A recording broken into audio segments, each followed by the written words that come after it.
Chapter 13 Judgment and Mercy.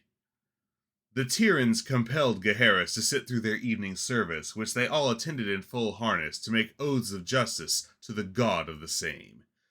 He expected to be bored out of his mind at the start, but after oaths at the altar, the service moved out to the courtyard under the statue body of resounding justice. Miri gave a sermon about the purpose of justice to help and protect the weak and maintain civilization in the face of disorder. He wasn't so sure about the civilization thing. He'd seen the civilization of Westgate, but found the underlying principle strangely moving. After the sermon, Captain Whitestone approached him. "You'll sleep in the chapel. We don't have spare bunks, but we'll get you a floor mat. If you decide you want to come clean, you know where to find me. Either way, you'll be on your way by tomorrow afternoon." Gaheris nodded. "I should thank you, Captain, for saving my life. I only wish you weren't so intent on distrusting me." The captain sighed. "I wish I didn't have to, but your story has holes in it I could drive a wagon through, and you brought trouble to my gates. Even if you hadn't, we can't really offer hospitality for more than a night." Gaheris affected a pained look. "We'll talk after morning services. Good night." At that, one of the guards walked over from the tower to the right of the gate, carrying a rolled-up straw mat, and tossed it to Gaheris. "Good night, Captain."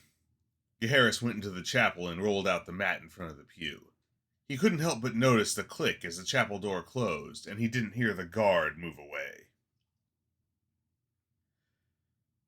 Gaheris slept fitfully.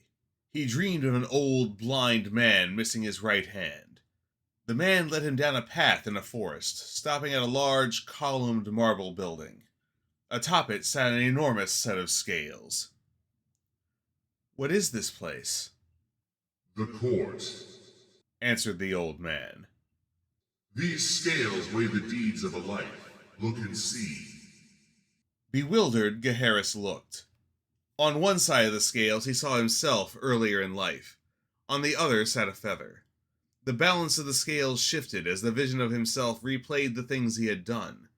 It skipped the mundane, meals, sleep, work. Rather, it went from one scene to the next of turning points in his life.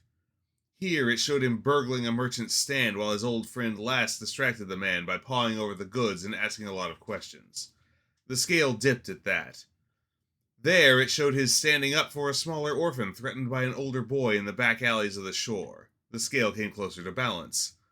Back and forth and to and fro the scale went as it weighed his deeds. As it got toward the end of the sequence, showing the last several days, it went up more than down. "Your ledger still has red in it, young Gaheris," said the old man. "But there is hope for you yet. The question is, will you reach out and seize it?" Gaheris turned to him. "What do you mean?" The blind man began tapping his way up the steps of the building, motioning for Gaheris to follow. "The path of your life is your own to choose. Justice will be served in the end. You have served it yourself more and more of late." "I haven't served justice. I only did what I had to do." "Is that so?"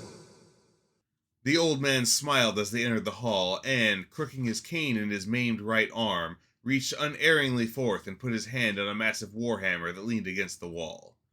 "I should think I would know better what you have done for justice of all things." Gaheris paused. "Who are you?" "You mean you sleep at the foot of my altar and haven't guessed? I have shown you what you need to see. Return to sleep. You will need it," the old man said, not unkindly. With that, the vision faded. The last thing that remained was the warhammer outlined in a nimbus of light before Gaheris fell into a deep sleep.